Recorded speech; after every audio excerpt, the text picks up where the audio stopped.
Muy buenas noches, estamos en otro lunes de Dato Mata Relato. Bienvenida Julieta Zidane, ¿cómo estás? Muy buenas noches, muy contenta de estar acá con ustedes en esta semana que es la última semana mía con 25 años de edad. Es cierto, estamos de cumpleaños. Estamos de semana de cumpleaños. Escúchame, ¿pasan cosas? Uy, menos mal que me diste pase porque lo primero que vamos a hacer antes de empezar este programa es contarles que, bueno, pasaron bastantes cosas, hubieron unos mensajes que nos dejaron en el programa, pasaron cosas y a mí me hicieron llegar un comunicado redactado por el Comando de Servicio Militar del programa Dato Mata Relato. ¿Tenemos toda esa estructura? Sí, esto es realmente muy serio. Le voy a pedir al productor que nos ponga música de guerra, por favor, porque este comunicado es muy serio y muy veraz. Realmente tiene información. Muy contenta, escuchan, ¿viste? Pero resulta que a vos te invitaron. Por eso, pero acá hay algunas de las condicionantes, cosas que vamos a exigir a mí no me invitaron. Por eso, quédate tranquila, por favor, productor, música de guerra, que tengo un comunicadazo para leerle. Se prendió fuego. A toda la población del territorio oriental y a la diáspora uruguaya esparcida por el mundo entero. Ante los hechos de público conocimiento dados en el último programa llamado Pasaron Cosas de este medio de comunicación, nos vemos en la obligación de compartir algunos comentarios de fuentes cercanas que nos hicieron llegar, fuentes absolutamente fidedignas, ecuánimes y veraces. Nos relatan que hubo una conversación con los chicos de Pasaron Cosas que dice lo siguiente. Martina Casás ha afirmado lo siguiente, estate atenta, por favor. Estuve escuchando a la rubia esa del programita de economía que tienen acá. Se dice ser científica económica. Ahora es una ciencia. ¿Viste? Dice, tiene de científica lo que Javier García tiene de pediatra. Casi que tiene que salir al aire con calculadora y hacer regla de 3 en una hoja tabaré antes de dar cifras sobre déficit fiscal. Fuertísimo. Pero no termina acá. Muy fuerte. Gerardo Núñez le responde, bueno, Marti, peor es la otra, la petilla que tiene al lado, que tiene su propio programa donde jura estar armando un nuevo think tank uruguayo al estilo Hembras, Ceres o Ágora, cuando en realidad no llega a ser una especie de charonita versión influencer intentando analizar el desembarco de los 33 orientales en la escuela. Convengamos que no nos vamos a meter en una discusión muy... porque tienen labia esta gente. Y bueno, de todo esto fue testigo Mateo Grille, quien remata la conversación con uno de los comentarios más dolorosos. ¿En serio? Y acá cobra Leo también. Ya que estamos, aprovecho para desahogarme aquí con ustedes, queridos compañeros de trabajo. A mí me tiene muy aliviado no tener a Lionel con nosotros y que esté con estas muchachitas. Porque hay cosas que están pasando en esta amistad que lleva más de 47 años, o sea, se ve que están rondando a los 80 ustedes, que en esta altura de nuestra relación estuve descubriendo algunas cosas de Lionel que no las puedo decir así nomás. Cosas que rompieron parte de mi corazón y confianza. Fuentes fidedignas cuentan que Mateo Grille se descompuso en el momento y no pudo culminar su participación.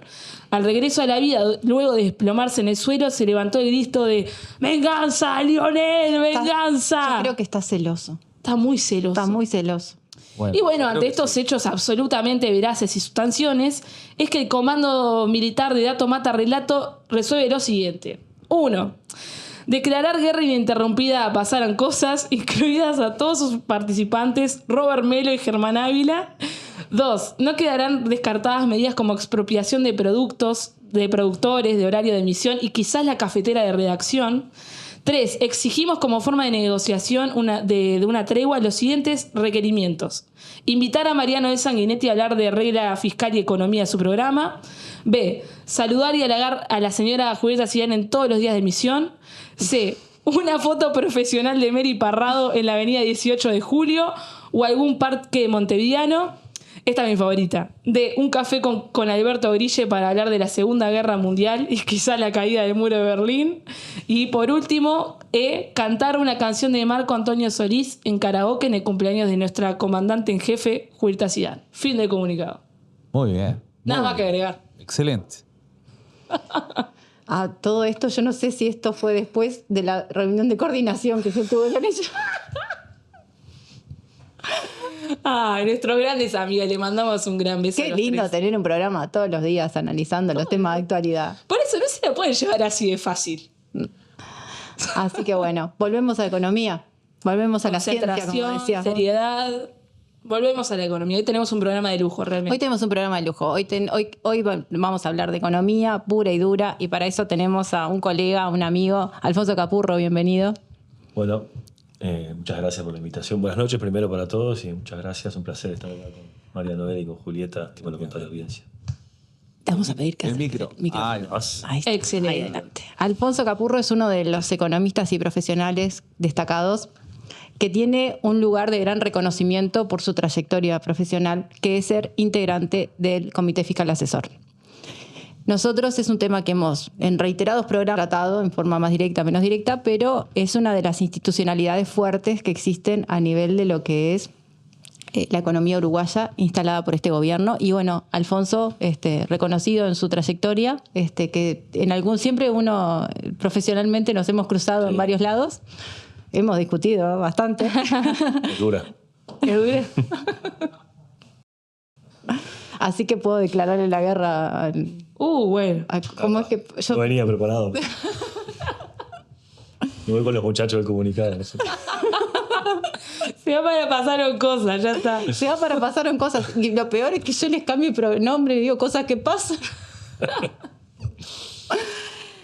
Pero acá te vamos a tratar bien. Yo te garantizo el buen trato. No hemos tenido todavía, un planteo en el programa de esos, viste, de invitados que se van mal, ¿no? Claro. Que puede pasar en un programa, viste. Claro. Este es un podcast de economía, de charlar, amistoso. De amistoso. Es más, no cortamos a la gente, aunque la gente nos mete mensajes de que yo corto, pero yo soy economista, yo tengo que hablar igual, no puedo, no.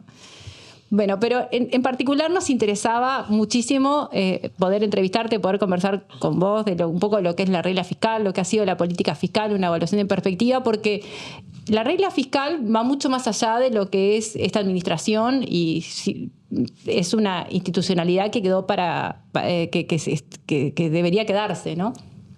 La figura del Comité Fiscal Asesor es una figura relevante porque es un componente fundamental de lo que es la regla fiscal. En particular, los primeros años de instalación de la regla fiscal, que surge con la ley de urgente consideración, fueron de una apuesta de implementación de la regla, de sus 3 componentes, también de lo que fue el comité y su funcionamiento. No es menor las personas que integran ese comité, porque tienen que ser profesionales con trayectoria reconocida, con determinada independencia también en su funcionamiento. Alfonso es integrante de CPA Ferrer, trabaja en muchos sectores de actividad, uno habitualmente lo ve en los medios de prensa, en distintos informes. Y de alguna manera nos interesaba un poco ahora, por último informe, el Comité Fiscal Asesor presenta 2 informes, uno que es por febrero y otro que es un poquito antes que salgan los datos de crecimiento de marzo, como una evaluación del cierre del año. Y después el otro que va con oportunidad de la rendición de cuentas. De hecho, el último informe es del 9 de julio del 2024 y si bien es un informe que habitualmente salimos todos con comentarios inmediatos, lleva también bastante tiempo procesarlo, analizarlo y en particular en esta rendición de cuentas, que fue la rendición de cuentas del cierre del ejercicio, que es una rendición de cuentas bien particular porque no tiene cambios relevantes por ser año electoral, pero sí da una perspectiva de lo que fue toda la administración de gobierno, en particular en los temas fiscales, donde este gobierno ha puesto mucho énfasis y donde también hay temas de campaña presentes. Pero en particular este año en la regla fiscal están bastante sobre la mesa porque la regla fiscal tiene 3 componentes, que ahora Alfonso va a explicar bastante mejor que yo, y hay 2 que no se estarían cumpliendo. Pero inclusive en este escenario hay algunos analistas que han salido a decir que si se cambiara un poco los indicadores o se midiera hasta mejor en algunos casos, te lo estoy diciendo bastante coloquial, ya no se estaría cumpliendo en otros. Entonces, queríamos un poco que nos contaras cuál ha sido la experiencia de integrarte al Comité Fiscal Asesor, cuál ha sido el trabajo, cómo se fue formando, para después un poco entrar un poco en lo que son el resultado de este año o en el último informe. Bien, bueno, a ver, han sido este año cumplimos 3 años de integración del Consejo Fiscal. Ha sido, la verdad, que un proceso muy, muy interesante de aprendizaje. Hablábamos fuera de micrófono antes de empezar de que en realidad estamos todos aprendiendo, el gobierno está aprendiendo sobre la marcha, los integrantes del Consejo Fiscal estamos aprendiendo y Uruguay está aprendiendo sobre implementación de reglas. Una cosa es leer papers y ver cómo lo hizo Chile, cómo lo hizo Perú, cómo lo hizo Colombia, cómo lo viene haciendo Europa hace 40 años. Y otra cosa es bajarlo a papel, bajarlo a realidad, que uno se va encontrando cosas que de repente no estaban pensadas de cierta manera o que habían pensado de una manera en la que después funcionan. Entonces ha sido un proceso muy, muy enriquecedor, mucho aprender y de buen diálogo, de mucho funcionamiento dentro del Consejo Fiscal y también con las autoridades del Ministerio de Economía. Un trabajo demandante, tiene la particularidad de que la forma en que fue creado como un órgano que es de carácter técnico e independiente y es un órgano honorario, ¿no? Las 3 personas que integramos el Consejo Fiscal es un trabajo que es no remunerado. Lo hacemos y aceptamos esto porque estábamos convencidos de que Uruguay tenía que avanzar en este sentido, aparte también porque nos podemos dar el lujo, porque tenemos otros trabajos que nos permiten financiar esta actividad. Si vos mirás el decreto que nos regula, el decreto dice que nos tenemos que juntar por lo menos 2 veces por año. Y nos juntamos, o sea que en realidad llevamos 3 años. Me imagino que con el informe que publicaste juntas más de 2 veces por año. Bueno, por eso llevamos 3 años, nos tendríamos que haber juntado 6 veces. El jueves pasado nos juntamos, fue la sesión número 100 del Consejo Fiscal. Wow. Es un trabajo, digamos, bastante más exigente de lo que el diseño preveía. Si lo querés hacer de la forma que nos gusta trabajar a nosotros, digamos. Si lo querés hacer con responsabilidad, si querés hacer un trabajo comprometido y serio, si querés hacer las cosas de la misma forma que lo hacemos en el mundo, en nuestro mundo profesional, ¿no? Entonces es un trabajo demandante y esa es una de las cosas que tiene que cambiar, ¿no? O sea, me generaba esa duda, el tema del honorario o no honorario, ¿no? Porque de alguna forma ustedes tienen actividad en otras instituciones, en otras empresas, en otros ámbitos que les permiten, vos decías, financiar. En definitiva, para poder llegar a un trabajo como el que se concreta y que se ve en los informes, o sea, uno puede verlo, vos decías 100 reuniones, son muchísimas horas de trabajo, además de las reuniones. ¿Está bien que sea honorario? No está bien. Perdón, además de los 3 consejeros, hay un rol muy importante que es el rol del secretario ejecutivo, que es el músculo del Consejo Fiscal, que hoy ese lugar lo ocupa Ignacio Umpierre, que es un economista joven, que Ignacio es justamente el músculo, es el que produce operativamente los informes, es el que se encarga de la operación del Consejo Fiscal, pero es part-time. Y es que los consejos fiscales, para poder hacer bien su trabajo, tienen que hacer investigación, por ejemplo. Tienen que tener un staff y tienen que poder tener economistas o poder contratar trabajos, por lo menos. Después, cada consejo fiscal define si tiene un staff grande haciendo trabajos permanentes o si contrata economistas locales, un especialista en temas de seguridad social, por ejemplo. Hay una reforma de la seguridad social y hay que evaluar qué efectos fiscales tiene. Hay una reforma impositiva, hay que evaluar qué efectos fiscales tiene. Hay que hacer distintos tipos de trabajo y capaz que la complejidad de los temas fiscales es tan amplia que con un staff propio precisarías un staff demasiado grande para abarrarlos todo. Entonces lo que hacemos, por ejemplo, es alentar algunas investigaciones de jovenistas, estudiantes de maestría que a veces a vos que conocés, que están haciendo maestría, llegan al final, tienen que hacer una tesis, no saben de qué hacer una tesis. Bueno, nosotros tenemos un listado de temas que nos interesa investigar, pero no tenemos plata. Y a veces los jóvenes no saben qué hacer, nosotros tenemos temas para investigar, se encuentra oferta y demanda y los ayudamos. Es demasiado artesanal para el rol que cumple el Comité Fiscal. O sea, esto no puede funcionar así a largo plazo y no puede funcionar tampoco con cargos honorarios. Nosotros asumimos. También me tomo el atrevimiento de preguntarte algo. ¿También no corre el riesgo de un tema de independencia, el tema de los cargos? Porque, a ver, nosotros pues somos un país chico, porque nos conocemos, porque tenemos un montón de... Porque yo destaqué eso de la trayectoria también da un respaldo y bueno, vos integrás una consultora de renombre y que está presente en muchos mercados y con un respaldo también así aportar a eso del conocimiento.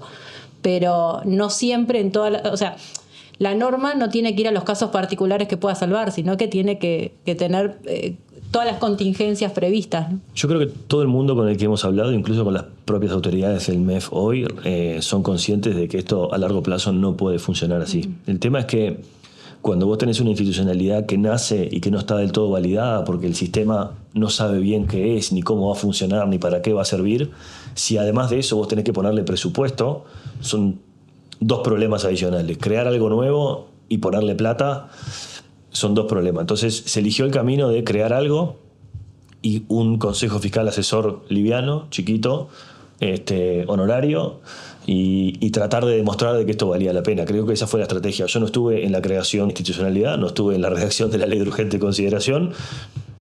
Cuando nosotros fuimos convocados a integrar el órgano, esto ya estaba creado, pero esa creyendo que fue la estrategia por darle un poco más de autonomía, darle presupuesto para que estas cosas funcionen de otra manera. Porque además, si no, en el límite también empieza a ser difícil en algún momento llenar las vacancias del Consejo Fiscal, porque es un cargo que de repente tiene cierta exposición, que lleva mucha dedicación y que lleva tiempo y que es una tarea honoraria que no todo el mundo se puede dar el lujo de hacer. Nosotros nos pudimos dar este lujo y lo asumimos además como con el compromiso particular de que éramos los primeros integrantes del Consejo Fiscal y que estábamos dando el primer empujón.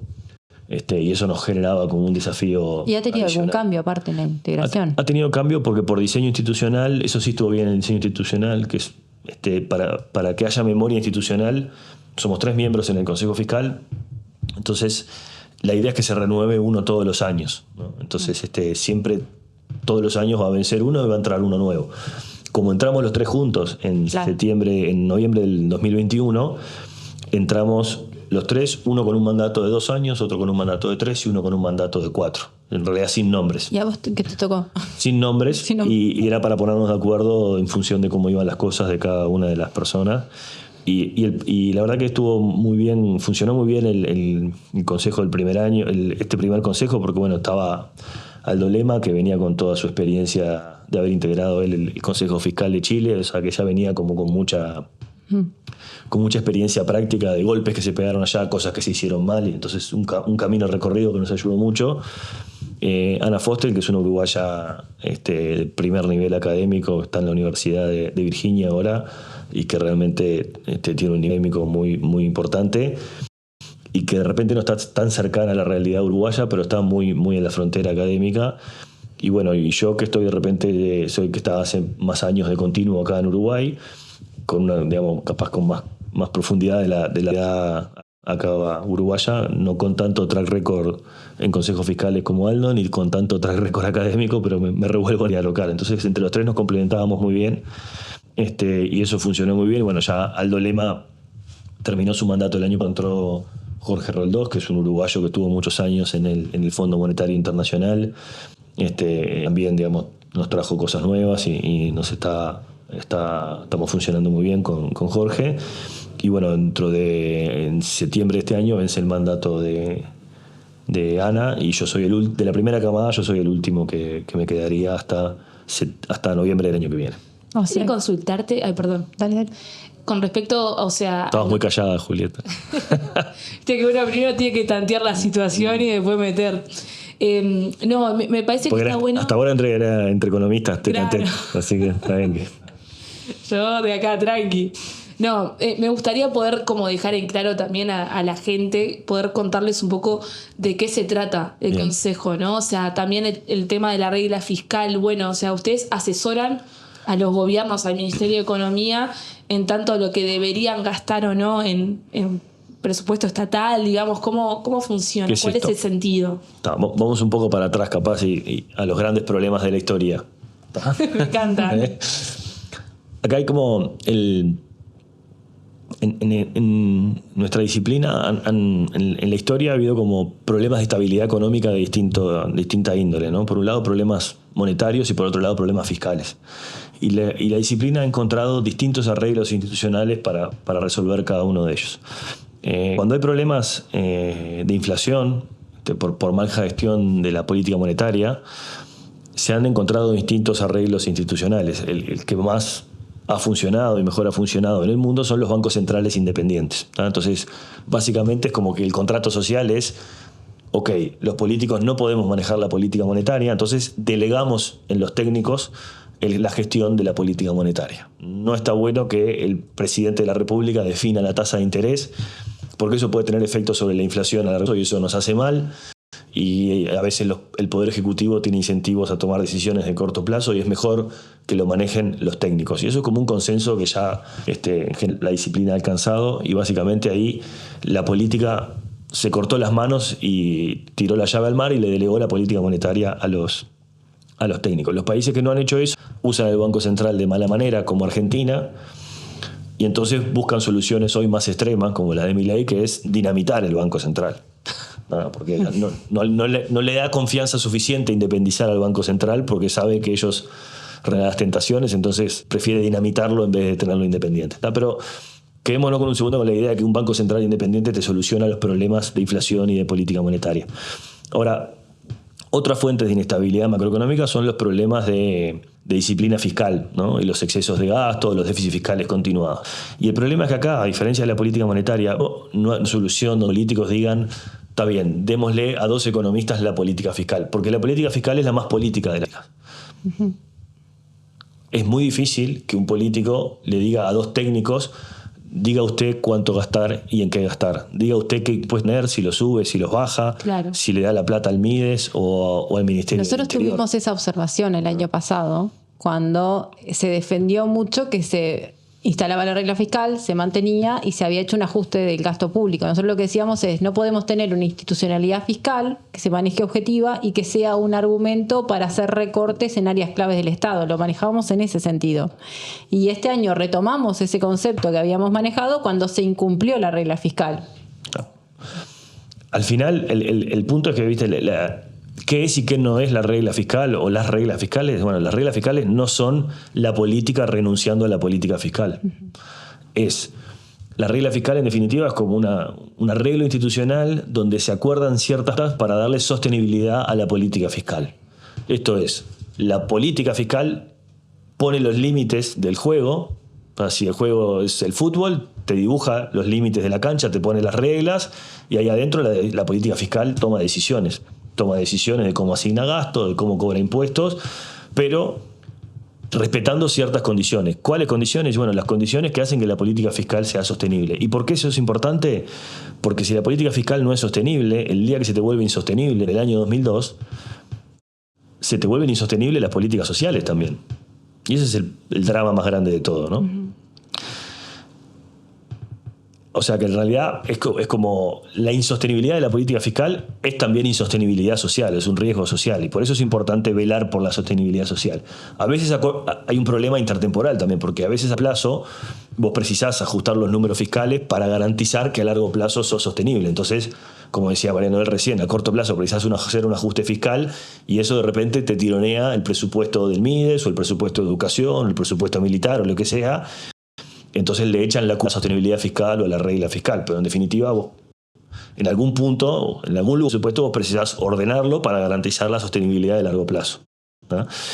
Lo otro que es importante también, en términos de sostenibilidad, es que cuando vos haces las cosas bien, en términos de sostenibilidad fiscal, tenés ahorros muy importantes de intereses que los podés gastar en otro lugar. Vos fijate, Uruguay hoy tiene una deuda pública de $50.000 millones, ¿tá? No importa si es mucho o poco. Digamos, es mucho seguro y todos quisiéramos que fuera cero. No es cero porque obviamente venimos acumulando déficit de hace muchos años, pero es un dato objetivo, son $50.000 millones.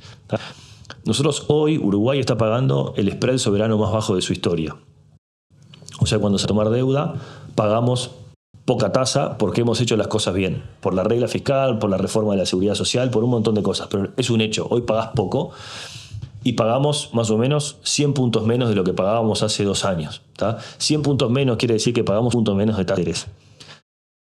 Sobre una deuda de $50.000 millones, un 1% de intereses por año son $500 millones. ¿Tá? Ese es el ahorro que vos te generás en tu factura de intereses por haber hecho las cosas bien en términos fiscales. No es que te lo ahorraste este año, porque en realidad la deuda vos la tenés emitida, pero si vos mantenés esta calificación crediticia y este spread soberano de hoy, cuando hagas rollover de tu deuda, cuando vos refinancies toda tu deuda y logres refinanciarla a tasas bajas, te vas a haber logrado ahorrar 500 millones con respecto a las tasas que pagabas y ahora la podés destinar a otra cosa. Entonces yo te pregunto, ¿preferís portarte bien o preferís portarte mal? Esos $500 millones, ¿vos preferís pagárselos a un fondo que está en Nueva York o preferís destinarlos a políticas sociales? La segunda. No tenés ninguna duda. Uh-huh. Entonces, esa es la importancia de la sostenibilidad de la política social, fiscal. con o sin regla. Entonces, la regla que es, y la regla es como un marco, un conjunto de reglas justamente que te ayudan a orientarte hacia la sostenibilidad fiscal. Son reglas que no están escritas en piedra ni nada, que se pueden ir modificando, pero es un camino que Uruguay empezó, como decía Mariana Bel, a partir de la ley de urgente consideración, que no teníamos antes, y básicamente es, en el caso de Uruguay, eligió un diseño que es un conjunto, es una regla con 3 pilares, o sea, son 3 reglas, y que después ahora explicamos un poquito más, lo más sencillo que podamos, pero es una regla que establece 3 tipos de topes diferentes para de alguna forma establecer los límites dentro del cual se maneja el presupuesto general para garantizar la sostenibilidad fiscal. Son los límites generales. La regla no dice nada de que se puede gastar en educación o hay que gastar en gasto militar o en seguridad. Es límites generales al presupuesto. Adentro vale todo. Bueno, se puede hacer la misma política fiscal con o sin regla. Se puede hacer la misma política fiscal con o sin regla. Y se puede romper la regla también. Sí, un problema de la política fiscal no es la regla en sí misma, porque sí, es una herramienta de conducción y también permite mucho de previsibilidad. Sí. Correcto. Antes de establecer la regla fiscal había mucho debate, si convenía, si Uruguay podía, porque también se basa mucho en la experiencia internacional, y en la experiencia internacional hay experiencias de éxitos, de fracasos, y depende mucho de las condiciones económicas de las economías y cómo se desarrollan instrumentos también a medida de esas economías. Yo me acuerdo de un debate muy interesante que vos siempre planteabas, era ¿cuál es ese indicador? ¿Cuáles son los indicadores que se toman de referencia? Porque los indicadores pueden cumplirse y pueden no cumplirse. Antes había como más miedo a eso de no cumplirla, porque había muy malas experiencias en ese sentido, pero también tienen que ser bastante realistas, no tienen que ser algo que... Hay un cuestionamiento, vos hablabas ahora, que entrar un poco más en explicar que la regla fiscal tiene varios instrumentos, pero uno son esas 3 subreglas o esos 3 componentes, que son esos 3 topes que se plantean. Y otro es el Comité Fiscal Asesor como tal, y un conjunto de indicadores sobre los cuales se miden esas 3 metas. Hay un cuestionamiento ahí planteado sobre cuáles son esos indicadores y si el gobierno tiene más o menos discrecionalidad en el manejo de la política fiscal a la hora de decir que está haciendo las cosas bien o mal, ¿no? Sí. Bueno, si quieren explicamos. Antes hago unos comentarios de lo que hiciste antes, después explicamos, sí. A meternos ahora.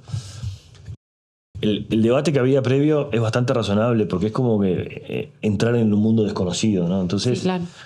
Imagínate que estamos acá en el podcast y les digo que a partir de mañana vamos a tener objetivos de rating. Yo te digo, fantástico. Nos haces un comité fiscal de rating. Claro, entonces honorario. Depende de donde te ponga, fantástico, pero si te pongo el objetivo allá en las nubes, no. Y si ni siquiera estoy midiéndome hoy y no sé si estoy muy por abajo o muy por arriba, tampoco. Entonces, está todo bien con ir a ese lugar, pero si no sé dónde estoy parado y no sé a qué distancia estoy, no me siento cómodo. Entonces, esa discusión se daba en ese marco. Está buena la idea de la regla fiscal, pero ¿qué regla fiscal? ¿Y cuál es? ¿El primer año tengo que hacer un ajuste fiscal de 3 puntos del producto o estamos bien?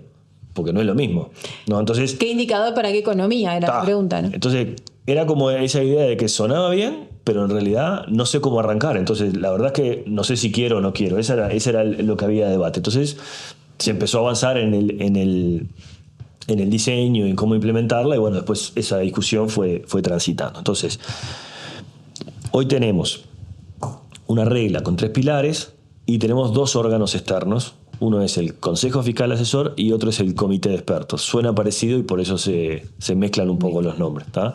El Consejo Fiscal Asesor somos 3 miembros de carácter independiente, somos un órgano asesor del MEF, ¿tá?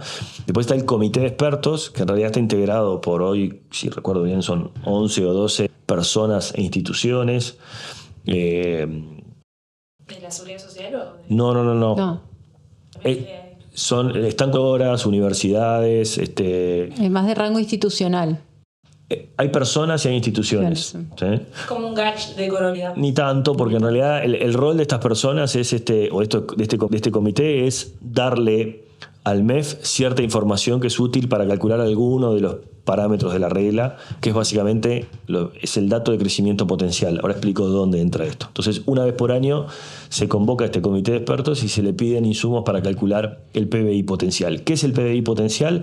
Es cuál es el ritmo estimado de crecimiento de la economía de largo plazo usando sus factores en plena al mango, por decirlo de alguna forma. Entonces, esto es, la teoría económica dice que una economía crece porque incorpora capital humano, porque incorpora capital físico, o sea, infraestructura, maquinaria, etcétera, y porque tiene cierto nivel de productividad.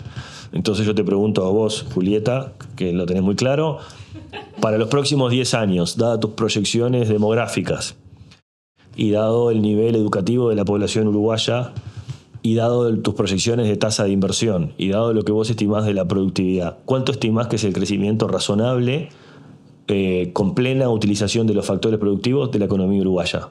Lo normal debería ser que la economía crece al 1, al 2, 3. Viene creciendo re poquito. No es la pregunta, es para adelante. Bueno, yo Esa es la discusión. lo que espero es que Uruguay crezca más del 3%. Bueno, entonces, para mí más. se convoca a este grupo, a este comité de expertos. Se convoca a este comité de expertos para que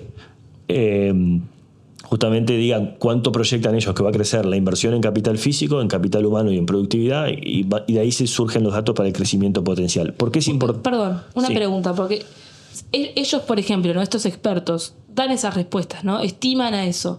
Pero, ¿a partir de qué hacen sus proyecciones? ¿A partir de los esquemas dados en Uruguay hoy en día, las condiciones de hoy? O, por ejemplo, si hay una diversificación de la matriz productiva grande o generan unos cambios estructurales a partir de lo que ellos consideren que va a pasar en los próximos 10 años. Si se puede dar esa diversificación o no. Hay un tema de expectativa. Al ritmo al que avanzan las cosas en este país, yo te diría que difícilmente alguien estime que va a haber un gran cambio de la matriz productiva. pero en general no hay grandes cosas. El presidente del Banco Central dijo lento pero seguro.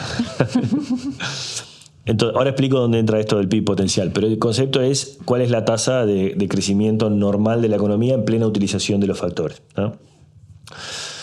La regla tiene 3 pilares. Ya hice esa introducción para explicar el rol de ese órgano. Pero la regla tiene 3 pilares. El pilar 1, que es un objetivo de resultado fiscal estructural. Un pilar 2, que es un tope al crecimiento del gasto. Y un pilar 3, que es un tope al endeudamiento, ¿no? El primero, que es el tope del resultado fiscal estructural, lo que busca es ponerle un objetivo al resultado del sector público ajustado por factores extraordinarios y por factores cíclicos. ¿Por qué es esto? Cuando uno mira los números, y ahí se empieza a ver, ahora lo llevo a la discusión política si quieren para que sea más divertido, porque hay gente que se está por dormir capaz y se aburre. No, cuando uno mira los números fiscales, de repente uno mira, por ejemplo, miremos el año 2022, el 2020, la economía uruguaya atravesaba una gran recesión, que era el COVID, y en un año como ese los gastos habían subido, ¿no? Porque estábamos desplegando el fondo COVID. No estábamos gastando en vacunas porque no había, pero estábamos gastando en CTI, probablemente, y estábamos gastando en transferencias sociales. Podemos discutir si eran suficientes o no, pero eran transferencias sociales de carácter transitorio. Y además estábamos recaudando menos que lo normal porque la economía estaba planchada, estábamos en una recesión, ¿no? Entonces el déficit fiscal había crecido mucho. Ese déficit fiscal que había crecido mucho en el año 2020 no era un déficit estructural, no era un valor, no era la posición fiscal de la economía operando en condiciones normales, era claramente un número extraordinario. Entonces, eso es lo que nosotros llamamos, esa es la distinción entre el resultado fiscal efectivo y el resultado fiscal estructural.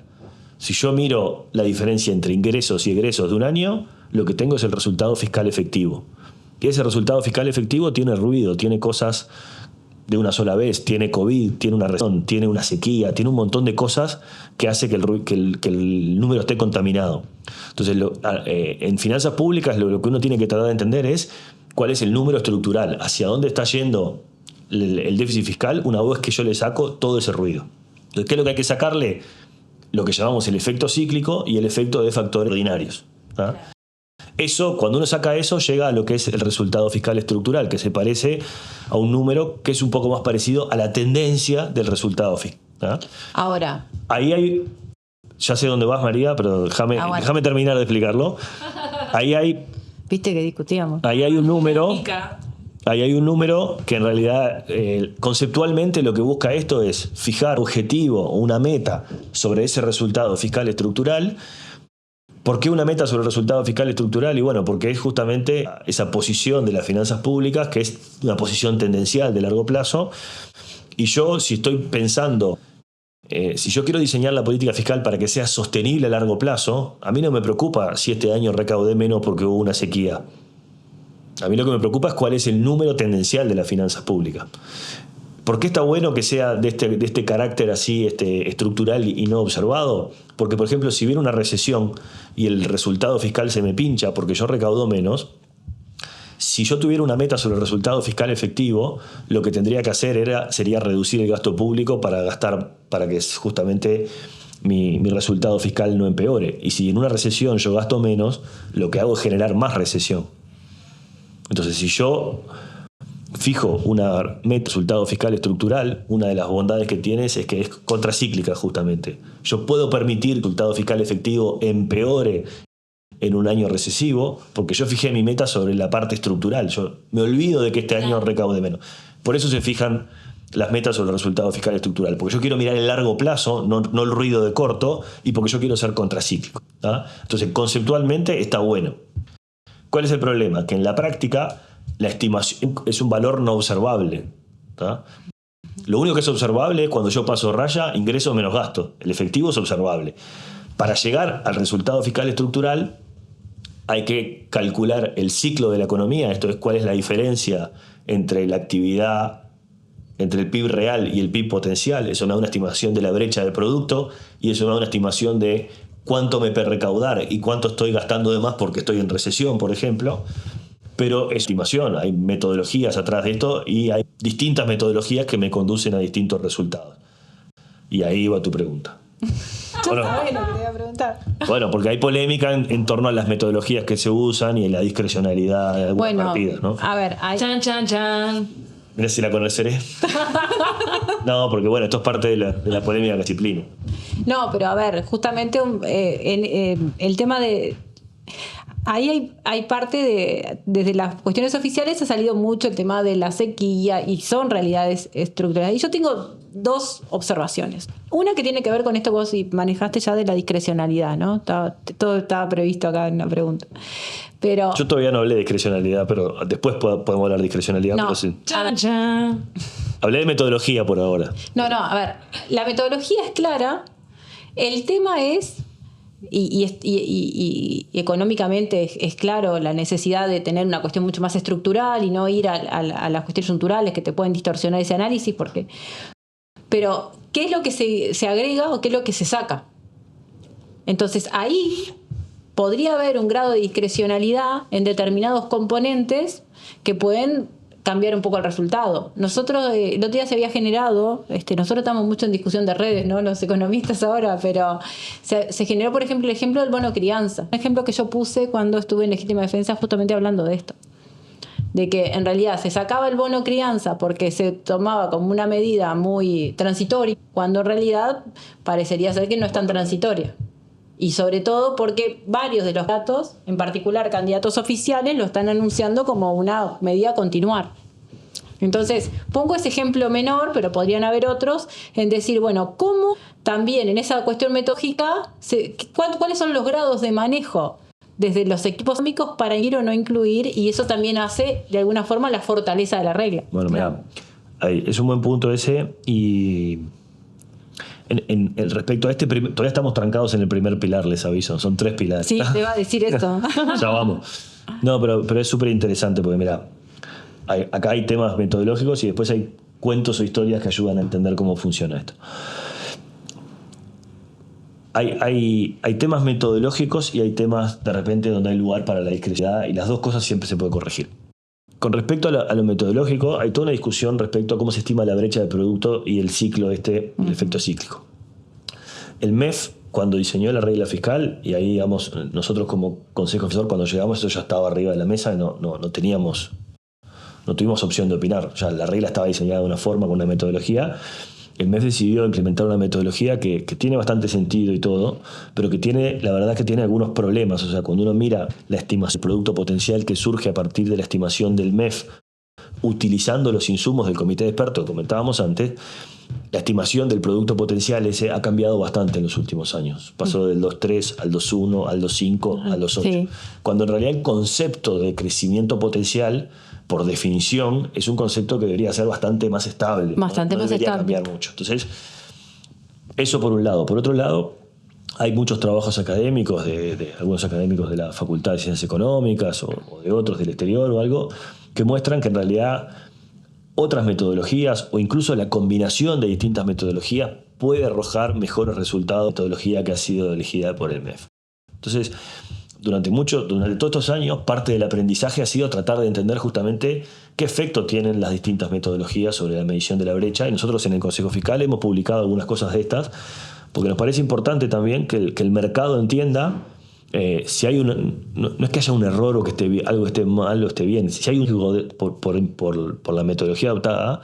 Una intencionalidad política para. No porque haya intencionalidad. O sea, nosotros desde el lado nuestro, en realidad, primero por el rol que tenemos y segundo porque el decreto nos lo mandata de esa forma, nosotros no hacemos actividad de política partidaria ni nada. Pero sabemos que en la discusión hay discusiones partidarias, ¿no? O de política partidaria, pero en definitiva a veces hay una discusión muy pasional sobre la brecha de producto. Claro. Y nosotros, algunas estimaciones que hicimos en el trabajo nuestro o que fuimos publicando en los informes, dijimos, bueno, a ver, ¿de qué tamaño es la discusión y cuánto afecta la medición del resultado fiscal estructural? Estamos hablando de una discusión de que al final le pega a 2 puntos del PBI en la estimación o 0,1. Bueno, lo que hicimos fue sensibilizar justamente y mostrar que en realidad el efecto no es tan grande. Eso no quiere decir que no se pueda mejorar, y de hecho algunas de las recomendaciones que nosotros ponemos para el futuro es mejorar esta metodología, porque esta metodología algunas tiene consideraciones han tomado aparte. Sí. O sea, a ver, déjame, para que no digas que solo te voy a pelear, No, me voy a poner un poco corporativista, porque viste que nosotros no somos nada corporativistas. Casi nada, no tenemos ni gremio así peleador. Pero no, lo que sí es una realidad es que lo que sí han trabajado mucho es decir, bueno, tomemos una adicionalidad que es relevante, que está para crearse, y me parece que en los informes lo que sí han hecho es hacer sugerencias y ese aporte también técnico fuerte para fortalecer la regla, independientemente de... Y hemos tenido muy buen diálogo, por ejemplo, con el MEF, y el MEF también tiene una postura razonable que es, bueno, a ver, es correcto, hay como oportunidades para mejorar este tema metodológico. El MEF tampoco puede estar cambiando la regla todos los años, ¿no? O sea, uno no puede tener una regla y moverla todos los años. Hay momentos y momentos. Nosotros creemos, por ejemplo, que al inicio de la próxima administración, en algún momento de la próxima administración, probablemente va a ser un momento para modificar algunos temas de la regla, porque al final cuando uno recorre las recomendaciones que hicimos nosotros, o incluso ahora hay una consultoría que está haciendo el BID, el gobierno pidió al BID justamente una consultoría que es algo así como una auditoría externa a la regla fiscal y a toda la institucionalidad fiscal para hacer como una puesta a punto. Bueno, recorrimos todo este proceso. ¿Qué se hizo bien? ¿Qué se hizo mal? ¿O qué se podría haber hecho de otra forma? ¿Dónde está Uruguay hoy? ¿Cuál es el estándar internacional? ¿Y qué tenemos? ¿Cuál es la hoja de ruta para mejorar? ¿A qué velocidad? Eso ya lo han comentado las autoridades del MEF, lo ha comentado Marcela Bención públicamente varias veces. El otro día en el Banco Central, hace 2 o 3 viernes, se publicó una primera avance, y ahora en el mes de agosto o septiembre se va a publicar el trabajo completo. Y hay muchas recomendaciones, algunas parecidas a las del Consejo Fiscal, otras distintas, pero eso va a ser como una buena base para que en el futuro, en algún momento, esto mejore, porque acá la regla no está tallada en piedra, es como un proceso continuo, y una vez que se acumula aprendizaje suficiente, bueno, en algún momento hay que dar el próximo paso, ¿no? Entonces, hablamos un poco de temas lógicos de este primer pilar. Hay temas que dan lugar a discrecionalidad, porque este primer pilar ajusta el resultado fiscal por el ciclo y también por resultados generales. Entonces, ¿qué es un dado extraordinario? Bueno, el MEF definió una metodología para que fuera lo más transparente posible, pero siempre hay casos grises. El COVID claramente era un gasto extraordinario, nadie tiene duda, sobre todo por cómo lo definió el gobierno. Dijo, vamos a crear un fondo, va a vivir mientras haya emergencia sanitaria, cuando se termine la emergencia sanitaria se muere. Entonces, este extraordinario hasta por creación. Claro. Entonces estuvo bien diseñado en ese sentido. Hay países que lo hicieron mal, hay países que no, o sea, uno lo mira el de Uruguay Y le decís, bueno, es obvio que se tendría que haber hecho así. Perú no hizo nada de eso, empezó a las referencias, ayudas, manotones, y después que terminó el COVID, ¿quién desarmaba eso? Sigue gastando. ¿No? Claro. Entonces, Uruguay estaba bien definido como transitorio y ahí no hubo demasiado problema. Después hay otras cosas que no Pero están. ahí, por ejemplo, o sea, si bien se gastó en el fondo COVID, y como tú decías, bien organizado, también se dio que en ese momento una de las críticas que se ha hecho... Estaba poco. Claro, o sea, mismo Uruguay quedó rankeado en uno de los países que menos aportó a las políticas sociales, ¿no? La regla no tiene... O sea, en aquel momento no había ninguna discusión. O sea, la regla fiscal no estaba implementada todavía, ¿no? Y el Consejo Fiscal no estaba nombrado. Pero el Consejo todavía. Fiscal... Pero no, la restricción ahí... No opina sobre el gasto en sí, sino Claro. opina sobre el límite. Pero es importante lo que decía María hoy. O sea, las políticas fiscales se hacen con o sin regla. En aquel momento, por ejemplo, la discusión era, che, ¿cuánto va a durar esto? ¿Y cuánta plata nos podemos gastar? El Fondo Monetario decía, gasten, que no pasa nada. Pero el Fondo Monetario no tenía que pagarlo después. O el Fondo Monetario nos iba a regalar la plata y nos iba a perdonar la deuda. No, pero No. por ejemplo, Astori había hecho... Ya sé que había discusiones, ¿no? Y yo sé que, a ver, vamos a decirlo claro, la oposición decía que gastar más y el gobierno decía, che, yo quiero gastar más, pero no sé hasta dónde me puedo comprometer a seguir gastando. Y esa era como la discusión. Y no, yo creo que no había una fórmula. Esto era en aquel momento era intuición y era saber hasta dónde, imaginarte hasta dónde te podías vos que... No había regla, la regla fiscal no estaba implementada ahí. Pero, por ejemplo, el impuesto que proponía Astori parecía como bastante razonable, de los aportes en el exterior y otras propuestas más de dónde sacar plata. No había regla fiscal. Bueno, ahí la mirada que tenemos es que la regla fiscal no puede ser el motivo por el cual vos no gastás en una política necesaria. Capaz que ahí tenés un off en otro tipo de gastos o en otro tipo de ingresos, pero es la discusión de la política fiscal, que era un poco la crítica que nosotros pusimos en este programa, de decir... No, tenemos un recorte del gasto en educación, lo estoy diciendo bien fuerte, porque tenemos regla fiscal. No es el motivo, no puedo poner la regla. Y la prueba está, y la pregunta ahora que yo te quería plantear era, ¿qué pasó este año? Donde hay 2 pilares que no se cumplen y uno está pegando ahí en el palo. Déjame decir una cosa más de lo que decía Julieta antes.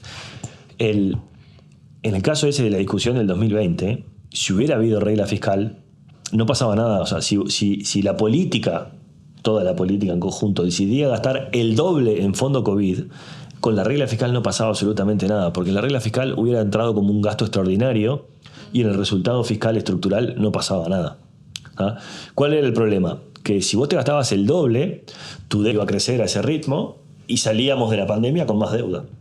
Ese era el tema. O sea, la pregunta era ¿hasta cuándo nos endeudamos? Y después el choclo que queda para adelante. Esa era como la discusión de fondo que había. Pero la regla fiscal, si vos hubieras tenido una regla fiscal y un tope al resultado fiscal estructural, todo el gasto que vos te gastaras en fondo COVID iba todo a parar a extraordinario, así que no importaba. Te podías patinar. En ese momento, bajo ese instrumento, no era un problema de regla fiscal si hubiera habido. Era una discusión de otro orden. No, igualmente creo que mismo lo hemos tratado en el programa, que la deuda igual creció. Creció muchísimo. Creció muchísimo porque vos tuviste un déficit brutal esos años. Entonces, la deuda crece al ritmo del déficit. Y, o sea, te pasaron 2 cosas. Tuviste mucho déficit y tuviste una gran recesión, la economía cayó, entonces la deuda como porcentaje del producto. Y cuando la economía creció, no me acuerdo cuándo fue el año que hubo incluso cifras récord de exportación. Ahí, si vos mirás el ratio de deuda, te cayó ahí esos años siguientes. O sea, te subió mucho ahí en el COVID, cayó un poquito y ahora en los últimos 2-3 años medianamente estable. Claro. Sigo trancado en el primero. ¿Vos me hiciste otra pregunta? Seguimos en el primero. Pero No puedo creer. explico rápido los otros 2 y después vamos a tu pregunta. Los otros 2 pilares son más fáciles de entender. Así que no me querés repetir. No respondo, dejá la anotada por ahí. La anotamos acá. El segundo pilar es más fácil de entender, que es un tope al crecimiento del gasto, ¿verdad? Y capaz que tiene que ver con tu pregunta. ¿Qué dice este pilar? Che, a ver, ¿cuál es la tasa de crecimiento de largo plazo de la economía? 2, ponele, para hacerlo fácil. Bueno, si a largo plazo la economía crece 2, tenemos que ponernos de acuerdo de ponerle un tope al crecimiento del gasto. Entonces, este pilar dice, a largo plazo, el gasto no puede crecer que el crecimiento potencial de la economía. ¿Por qué? Porque si la economía crece al 2% a largo plazo y el gaste sistemáticamente más que 2%, algún día, vos elegís cuándo, vamos a subir impuestos. O vamos a perforar el lado fiscal y vamos a tener una crisis de sostenibilidad. O subimos impuestos o tenemos un problema de sostenibilidad. Si no subimos impuestos, vamos a tener un problema de sostenibilidad, vamos a terminar pagando más intereses y vamos a tener que sacar presupuesto del MIDES o la educación para pagarle a un fondo en Nueva York. Entonces, no. Entonces, este pilar lo que busca es justamente darle sostenibilidad a las finanzas públicas a través de un tope del gasto. Alguien me podría decir, che, ¿por qué un tope al gasto y no un tope al resultado? Porque ¿quién eligió topear el gasto? Mi función de preferencia es que el gasto crezca. Claro. Pero bueno, sí se definió. Capaz que viene ahí el día de mañana y lo cambia. Y el último pilar es un tope a la deuda anual. Este pilar todos los años se aprueba en el Parlamento en función del presupuesto. Y en realidad es como ponerle un tope al déficit fiscal efectivo del año. Cada rendición de cuenta, por supuesto, dice, bueno, con todo esto que está... Para este año precisamos un financiamiento de, por ejemplo, digo la cifra del 2024, 2.300 millones de dólares. Entonces, la oficina de deuda, que es la que se encarga de salir a buscar plata para financiar las rentas generales, puede endeudarse en términos netos, hasta 2.300 millones de dólares. Uh-huh. Este último es el único de los 3 pilares que tiene consecuencias legales. Los otros 2... O sea, la regla es toda y digamos, hay un compromiso político y social en cumplir con todas las reglas. Pero este último es el más duro, es un compromiso legal, porque ahí nadie permite endeudarte hasta ahí. Y si vos violaras este pilar, cualquier dólar por arriba de eso sería ilegal. O sea, cualquier deuda emitida por encima de esto no tendría valor. Uh-huh. No sería apelable en un tribunal, por ejemplo. Entonces, justamente como es muy duro este pilar, tiene una cláusula de salvaguarda que ha sido utilizada en este gobierno. Por ejemplo, por la sequía, por una crisis, etc. ¿No? Entonces este pilar dice que hay un tope a la deuda, pero que en casos de emergencia sanitaria, pandemias, emergencias hídricas o cosas... Inundación. Crisis, inundaciones, el Poder Ejecutivo puede endeudarse hasta un 30% más y tiene que avisarle al Parlamento de que lo va a hacer nada más, ¿no? Una crítica que surge ahí es si yo apelo a la cláusula de salvaguarda, cuando incremento o cuando paso esa diferencia, ¿a qué se debe? Si se debe exactamente a gastos o a compromisos debido a esa emergencia o están... Y eso es un poco lo que se ha visto cuando se analizan los datos. Bueno, más o menos. Sí, yo creo que ahí faltó información, capaz. No, faltó información lo que pasa. Me parece el año pasado, por ejemplo, que se usó la cláusula por emergencia hídrica. El gobierno explicó que la emergencia hídrica al final demandó, si recuerdo bien, 54 millones de dólares. Uh-huh. El incremento del tope de endeudamiento le generó un espacio adicional de 300 millones de dólares, pero utilizó de esos unos 184 millones de dólares. Entonces, ¿la diferencia? La diferencia es puramente precios relativos. Acá el problema es que el tope de endeudamiento está definido en dólares, ¿no? No está definido en porcentaje del producto. Entonces, cuando vos tenés mucho... es una palabra que odio, pero ya que estamos, mucho atraso cambiario o mucha inflación en dólares, vos precisás más dólares para cubrir tu déficit como porcentaje. Podemos hacer otro programa. Hemos hecho sobre Trump. ¿A qué hora termina esto? Cuando vos precisás, cuando el dólar te cae mucho y vos fijaste, creo que en este año en la rendición de cuentas agregaron un cuadro que explica eso, pero básicamente prácticamente toda la diferencia que excede sequía es básicamente por cambio de precios o por cambio de inflación en dólares. Se abrió en el paraguas, digamos. No, pero esto para el año pasado, es una explicación de lo que pasó el año pasado. Pasó el año pasado, sí. No fue gasto, o sea, no fue que ya que abriste el tope por encima de la sequía, el resto te lo gastaste, fue por otra razón. Pero además, si no tuviéramos el atraso cambiario que tenemos, ¿no estaríamos mejor fiscal? ¿No sería mucho peor fiscalmente el resultado? ¿Por qué lo decís? Por un tema de precio relativo. Pasa que hay muchas cosas que pegan en los números fiscales, ¿no? Pero acá lo que te digo es que cuando vos medís el déficit en dólares, cuando el dólar te cae mucho, te cambia, o sea, 3 puntos del producto no es lo mismo con el dólar cayendo que con el dólar estable, ¿no? Por eso. Entonces, la cantidad de dólares que vos precisás para financiar el déficit te sube solamente por un efecto cuando hay atraso. ¿No? Claro. O sea, el año, lo que te estoy diciendo es, el año pasado, sin sequía, igualmente podrían haber estado muy apretados con este tope 3 de endeudamiento, solamente por la caída del dólar. Estaban apretados igual. La sequía hizo que se dispararan el tope y terminaron cerrando el financiamiento. Este año, por ejemplo, pasa algo parecido. El tope está muy, muy finito. O sea, por eso este año el tope de endeudamiento es 2.300 millones de dólares y la previsión de endeudamiento te da 2.296. Ponele. Sí, estamos pegando en el palo, por eso. Estás ahí cerquita. Entonces, la novedad importante de este año, sigo teniendo tu pregunta ahí, pero la tengo acá anotada. La novedad importante de este año es que este año, por primera vez, desde que se implementó la regla fiscal, no se van a cumplir 2 de los 3 pilares. O sea, el gobierno venía temáticamente cumpliendo todos los pilares. El año pasado con algo de polémica, porque había corrido las metas fiscales. El informe del Consejo Fiscal, el Consejo Fiscal es que en realidad era mejor dejar la meta tal como estaba, aunque eso supusiera un pequeño incumplimiento. Era rendir cuentas sobre el incumplimiento que correr las metas. Porque en definitiva, las metas, se supone, están pensadas para un objetivo consistente con la sostenibilidad fiscal.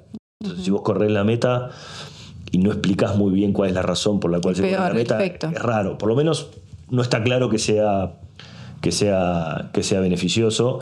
El gobierno entendía también que incumplir las metas podía tener efectos sobre la credibilidad. Entonces no es obvio que una cosa sea mejor que la otra, ¿no? Pero podría decirse que genera más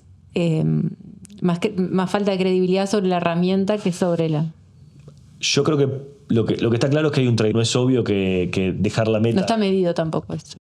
Es muy difícil de medirlo, pero dejar la meta e incumplirla no es una situación cómoda para el gobierno, y correr la meta para cumplirla tampoco es una situación cómoda. Te vamos a pegar palo en los dos escenarios. En cualquiera de los dos escenarios, digamos, es una situación incómoda para el capaz gobierno. que del lado más técnico, y ahí me pongo un poco, preferiría, o sea, yo me pondría en la posición esa del Comité Fiscal Asesor, preferiría incumplir la meta y explicar esa diferencia. El argumento... El titular es distinto, el titular del diario es distinto, ahí la política juega.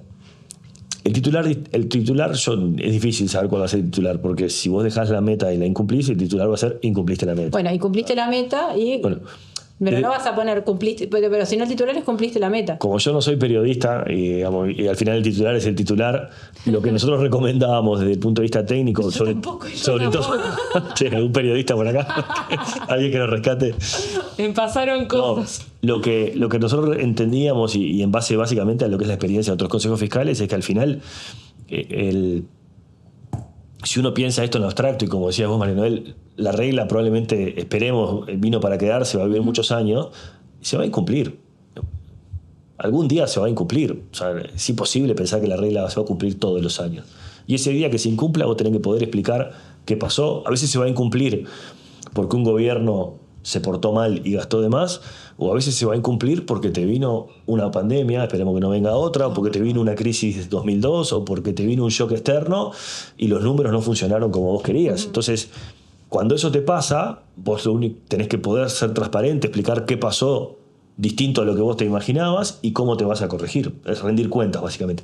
Esa es la virtud más importante de la regla, que vos tenías un plan, un presupuesto, te torciste, y ahora tenés que rendir cuentas sobre cómo te vas a volver a enderezar. Es más importante la robustez de la regla a veces que algunos cambios que te dan de alguna forma acomodarte en la política, en los resultados de la política. En definitiva, nosotros creemos que sí, o sea, porque si la regla está bien diseñada y vos trazás bien tu plan de largo plazo, te asegurás que convergés a un lugar seguro. Después, si ese camino es sinuoso, lo que es muy importante es que vos rindas cuentas sobre eso y que el mercado esté tranquilo de que vos vas siempre con el trillo derecho. A veces más sinuoso o más derecho, pero que en definitiva tu rumbo de largo plazo no lo cambiaste. Incluso esto también lo habíamos hablado muchas veces con las calificadoras de riesgo, y ellos mismos nos decían, está lleno de países que incumplen, y cuando un país incumple, nosotros no le bajamos la calificación. Nosotros es automático. Le bajamos la calificación a un país que incumple sistemáticamente y que miente, digamos, o que te dice que el año que viene va a cumplir y que vuelve a incumplir, y que no tiene un plan claro de convergencia, y que cuando te dice que va a converger en 2 años, después a los 2 años volvió a incumplir y te tira 2 años más. O sea, Esos son los que pierden la calificación, los que no tienen credibilidad, no los que incumplen. ¿Qué pasa con el tema del no cumplimiento y el año electoral? ¿Hay un sesgo? ¿No hay un sesgo? Bueno, a ver. Yo tengo opinión, pero... Dígala. Yo opiné. A ver, nosotros en el informe nuestro poníamos... Hay varias consideraciones, ¿no? Y por eso también, en este caso... A ver, la ministra, las autoridades usaban alguna frase que ellos decían: no hay carnaval electoral. O sea, no es que se empeoraron las metas porque hubo carnaval electoral. Aludiendo a esta vieja frase popular donde en el último hay carnaval electoral y hay que revolear el poncho y salir a ganar las elecciones. Y yo creo que hay un punto ahí que es así, como dice la ministra, y que hay que entenderlo, porque el gasto público este año hay que esperar a diciembre y que se cierre, ¿no? Pero digamos, la rendición de cuentas que presentó el MEF ahora en julio está programada, o sea, esta misma rendición de cuentas que prevé un incumplimiento de la regla fiscal, está hecha la programación fiscal con un nivel de gasto que es exactamente el mismo gasto nominal que se preveía hace un año atrás. Entonces, nadie incrementó el gasto en los últimos 12 meses. Capaz que sí se habían hecho decisiones de incrementar el gasto en las rendiciones de cuenta anteriores, y en las anteriores y en el presupuesto se había definido incrementar el gasto para el último año, ¿tá? Pero en el último año o en estos últimos meses no hubo una definición de incrementar el gasto para ganar las elecciones, por decirlo de alguna forma, que es la típica idea del año electoral. Otro tema: cuando se hizo el presupuesto del año pasado o la rendición de cuentas del año pasado, el gasto agregado que se definió para este año fueron, de memoria, incluyendo intereses, unos 911 o 12 mil millones de pesos, ¿tá? Ese presupuesto daba un incremento del gasto nominal de 9% respecto al 2023. 9% en pesos sin considerar la inflación. Con una inflación proyectada parecida al 6,5%, el incremento real del gasto daba 2,5%. Claro. ¿Ah? Y el tope del pilar 2 para el gasto era 2,8%. ¿Ah? Entonces, incremento de 9, incremento real de 2,5%, cumplíamos el pilar 2, por ejemplo, por decirlo, que era más fácil de entender. ¿Qué pasó este año? Bueno, el Banco Central logró encajonar la inflación sorpresivamente muy por debajo de lo esperado, y la inflación, en vez de ser 7 o 6,5, en promedio va a ser más o menos 5. Entonces, con el gasto nominal creciendo al 9 y con una inflación de 5, el gasto en términos reales va a estar creciendo más bien al 4 y pico, y viola el pilar 2. Entonces, ¿hay carnaval electoral? ¿Saliste a gastar más y por eso se violó el pilar 2? No. Ahora, obviamente hay restricciones electorales. Eso es lo que lo que dijimos en el informe del Consejo Fiscal. Hay restricciones electorales porque cuando vos te diste cuenta que había bajado la inflación y que tus fiscales iban a empeorar, tendrías que haber acomodado el gasto. Claro. Si querías cumplir las metas fiscales, tendrías que haber acomodado el gasto. Vos tenías que elegir entre cumplir tu gasto o cumplir tus metas fiscales. Claro. ¿Y qué eligió el Poder Ejecutivo? Porque, digamos, no estoy en juicio de valor ni nada. Si uno lee la rendición de cuentas hace una declaración política importante. Dice: el 2024 es un año, estoy diciendo de memoria, porque me la leí varias veces, el 2024 es un año muy particular, es el último año del gobierno, y el gobierno definió en el último año cumplir todos los compromisos asumidos. ¿Qué quiere decir? Que los compromisos que se habían asumido en términos de contratos, ejecución de proyectos, programas o algo, no se van a recortar aunque baje la inflación y aunque se incumplan las metas fiscales. Eso quiere decir. Entonces, ¿hay carnaval electoral en el sentido de que saliste a empujar el gasto para ganar? Y bueno, nosotros creemos que no. La información que tenemos en el Consejo Fiscal no nos dice eso. Ahora, sí hay restricciones electorales. Si no fuera un año electoral, probablemente, como pasó en 2023 o como pasó en 2021, cuando los números fiscales se torcieron, hubo topes a la ejecución de gasto, hubo programas que se suspendieron, hubo programas que se cortaron. ¿Para qué? Y para que los números cierren alineados a los que eran las metas fiscales. Eso este año... ¿Dejó de ser una prioridad las metas en el año electoral? Dejó de ser, o por lo menos es menos restrictiva de lo que era en años anteriores, ¿no? Esa es la diferencia tal vez en el electoral. O sea, acá al final hay una regla fiscal, pero hay una regla histórica que sigue siendo importante, que es la regla más importante de nuestra sociedad, que es la regla de la democracia. Uh-huh. Y esa regla no la cambia la regla fiscal. ¿Cómo ves la economía uruguaya? Y bueno, en general, yo diría que bien. Tiene algunos temas pendientes por resolver, pero este año vamos a tener una economía sólida, con un crecimiento alto, en parte por un efecto rebote del año pasado, un consumidor uruguayo promedio que va a tener un buen año, con un crecimiento del salario real importante, con un aumento del empleo que es muy bueno, un poco sorpresivo incluso para nuestras estimaciones de este año. En los últimos meses estamos creando en promedio unos 3.000 puestos de trabajo por mes, o sea, si seguimos a este ritmo vamos a cerrar el año creando 30 o 40.000 puestos de trabajo, lo cual es un número importante, con buenos niveles de consumo y con algo de inflación en dólares. Esto supone que obviamente del otro lado para el sector productivo es una carga grande, ¿no? O sea, a mí, ya lo dije, no me gusta el término atraso cambiario, pero sí el Banco Central ha reconocido que hay desalineo del tipo de cambio real, hay deterioro de la rentabilidad de los sectores exportadores, un contexto externo que no para los precios de la materia que no es favorable. O sea, la combinación esa de precios bajos con costos altos de producción ya la hemos vivido. Bueno, con María nos conocemos del mundo de la producción y del mundo del arroz, y cuando se combinan esas dos cosas, Uruguay ya lo vivió hace no mucho tiempo, en el periodo 2015-2019. Fueron 4 años complicados donde Uruguay combinó justamente costos altos de producción con precios malos de materias primas.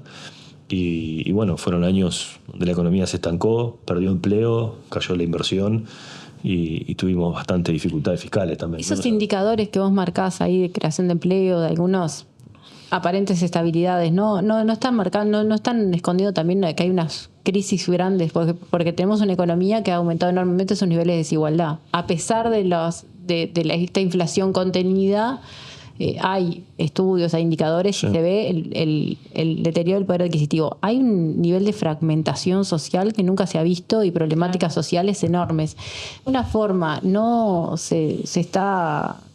hay unas complejidades que los indicadores, algún grupo de indicadores tradicionales está detrás, porque se está creando empleo, pero también se están creando empleo con problemas de informalidad, con segmentación enorme en los niveles de pobreza, que son problemas económicos que en definitiva deben ser los objetivos últimos de las políticas fiscales, ¿no? Sí, yo también pensaba en los datos que dio el Cuesta Duarte, ¿no? Con respecto a la cantidad de uruguayos trabajadores que ganan en promedio 25.000 pesos por mes, lo cual no, o sea, con los precios de los promedios ni siquiera abarcaría para poder sostener un alquiler, ¿no?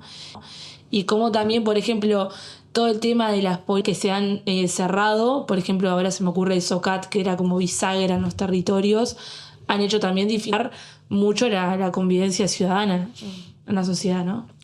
Sí, a ver, yo contesté muy alegremente desde lo que son los datos macro en general y de cómo vienen evolucionando en el margen, ¿no? Lo que decís vos, María, es cierto y es muy compartible, que en realidad ahí hay un montón de estructurales que vienen arrastradas desde hace muchos años. Todos los problemas de fragmentación, los problemas de convivencia. Creo que, digamos, por la información que tenemos y por la intuición y lo que estamos viendo, algunos de ellos se agravaron y las políticas en este último periodo no han sido suficientes para revertirlos, ¿no? Ahí hay como es como que se nos va agravando esta condición de sociedad como bipolar o binaria, ¿no? Por un lado, un mercado formal o un mundo integrado, como dice mi amigo Gabriel Odone, y por otro lado toda una economía fragmentada o desintegrada que es cada vez más grande y más desintegrada. El problema es que cuando la economía formal, puede haber una economía formal y una economía informal, pero que funcionen articuladas, pero cuando la economía formal y la economía informal están totalmente separadas, ahí tenemos un problema, ¿no? Claro, pero esto no es un problema de informalidad, porque la informalidad la conocemos toda la vida, y ha sido, digamos, parte de la convivencia. Al final es un tema de en qué régimen convivís. Esto es un problema de fragmentación. Fragmentación, es cuando las normas son distintas. Totalmente, hay otras normas, otros valores, otros códigos. Somos iguales. Y eso creo que es algo que se ha venido agravando y que seguro que lo vemos como el... Vos tocaste el tema cambiario y productivo, que es un tema que, bueno, nos hemos cruzado mucho en ese mundo y ahí sí discutíamos. Pero de alguna forma el tema de cambiario, ¿no? Y no está afectando enormemente las fuentes genuinas de competitividad que tiene el país y esas posibilidades de crecimiento que tienen, porque, a ver, está siempre como muy atado a la coyuntura, porque Uruguay puede ser muy buen productor de materias primas, colocándose en muy buenos mercados, apostando a la calidad, pero cuando empieza a ser súper caro, es como ello, que la guerra de precios siempre te mata. Porque de alguna forma, necesitas un poco de competitividad tipo de cambio para poder apuntalar al resto de los procesos que tienen que ver con la innovación, la generación de tecnología, los nichos de mercado y demás. Sí, la respuesta. Sí, hay una parte de esto que sí, o sea, a ver, no hay un número mágico acá, pero yo te diría, por la evidencia que tenemos, ya sea por la evidencia con socios comerciales, por los números que tiene el Banco Central, hay un número parecido al 15 o 20% que es alineamiento cambiario, ¿no? Parte de eso puede ser resultado de la política monetaria que se implementó por parte del Banco Central, parte de eso puede ser alguna herencia de flujos de inversión extranjera directa muy fuerte que tuvimos en los últimos años y que hoy ya no están, pero que de alguna forma quedamos como todavía desbalanceados y que no hemos corregido. Y yo creo que sí, que está pasando algo de eso. No lo ves en las cifras macro porque de repente hay otros sectores que te compensan. Incluso, te digo más, no lo ves en las cifras de exportación. Ahora los titulares por varios meses van a hacer que las exportaciones este año crecen porque se revierte el efecto sequía y porque UPM sigue creciendo. Efecto rebote. Tenés el efecto sequía que rebota y además UPM todavía está creciendo respecto a porque está capacidad plena y el año pasado no. Entonces eso te nubla un poco la visión y digamos, una forma más inteligente de mirarlo sería sacando la producción de celulosa o la de UPM por lo menos y la de soja, pues está pasando con el resto de las export que no vienen tan bien, o si no, esperar que pase el tiempo y mirar el año que viene, pero ahí cuando nos demos cuenta que las acciones ya no están creciendo va a ser tarde, ¿no? Pero este tema creo sí, María, que es un tema que a mí me hace pensar que de repente los costos de la política de desinflación tal vez no se pagaron del todo. Bueno. Y que algunos de esos quedan para la próxima administración, no importa quién gane, hoy lo podemos decir. Hoy lo podemos decir, pero sí lo tenemos que tener como dimensionado, porque capaz que también una debilidad que ha tenido es en esa lógica, los equilibrios entre la política monetaria, la política fiscal y los equilibrios necesarios macroeconómicos, ha costado un poco mantenerlos, ¿no? Sí, es todo un desafío.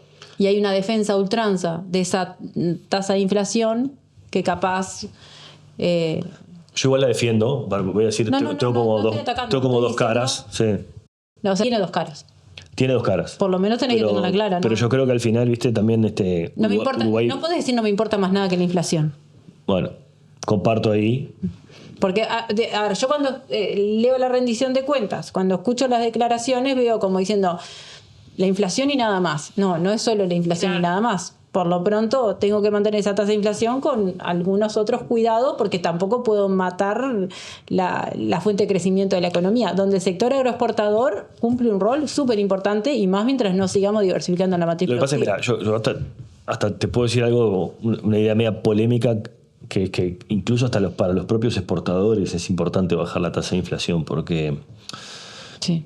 A corto plazo no se ve esto y algún exportador que me esté escuchando me va a esperar a la puerta acá y no me va a dejar salir, pero... Que venga, ¿no? Aguantamos. No, lo entrevistamos, lo extraemos. Sí, por supuesto, eso sí. No, ¿por qué? Porque parte del problema que tenemos hoy, digamos, uno de los problemas que nos genera la tasa de inflación alta es que al tener inflación alta pagamos tasas de interés alto. Entonces cada vez que tenemos un problema de inflación subimos más las tasas de interés. Entonces...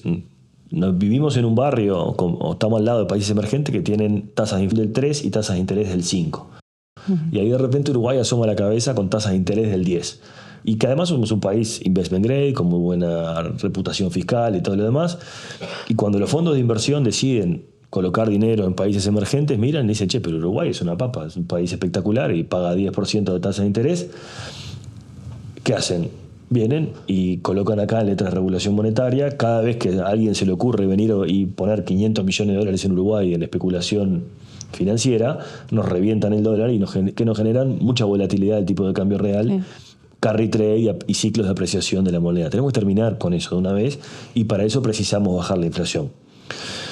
Entonces, el sector exportador a largo plazo necesita la inflación más baja porque la inflación alta es culpable, en mi opinión, de la volatilidad del tipo de cambio real. El problema es cómo transicionamos de esta maldita inflación de 8 a una inflación más decente, no a cualquier costo, comparto contigo, y de una forma de que en el camino, digamos, que sea rápido, pero que sea que no sea tan costoso, ¿no? Ese es el gran dilema. No tengo una respuesta, pero creo que me parece sí que es importante también para el sector exportador que esto se logre y que se consolide.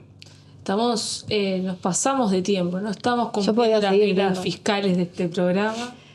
Nos pasamos el tope de gasto de tiempo. Viste que todo el mundo incumple. Habrá que rendir cuentas. Alfonso Capurro, muchísimas gracias por acompañarnos. Bueno, muchas gracias, ha sido un placer. La verdad que se pasó volando el tiempo, la pasé muy bien, así que espero que me inviten de nuevo. Pues. Hablar de otros temas, además de regla fiscal. Por supuesto. Bueno, pasamos divino. Nos vemos la próxima. Nos vemos la próxima. ¿Qué pasará esta semana con...? Pasaron cosas, a ver si se animan a notarnos.